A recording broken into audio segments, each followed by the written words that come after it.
जालन्यातील आंतरवाली सराटीमधील अवैध दारू विक्री आणि दारू दुकानाबाबत महिलांच्या तक्रारीची दखल घेत एबीपी माझानं केलेल्या ग्राउंड रिपोर्टनंतर दारूबंदी खात्याला जाग आली आहे। 2 दिवसांपासून उत्पादन शुल्क विभागाकडून गावातील अवैध दारू विक्रीच्या तक्रारीचा आढावा घेतला जात असून आज आंतरवालीच्या ग्रामपंचायत कार्यालयामध्ये तक्रारदार महिलांचे जबाब घेतले जात आहेत।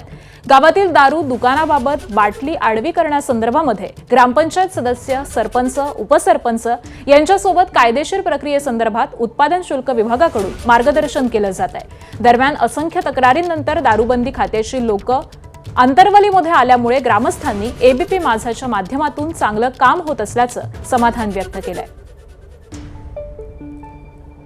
एबीपी माझाचे प्रतिनिधी गावात येऊन गेले, त्यांच्या माध्यमातून, त्या चॅनलच्या माध्यमातून का होईना की गावामध्ये कुठेतरी बदल होऊ राहिला।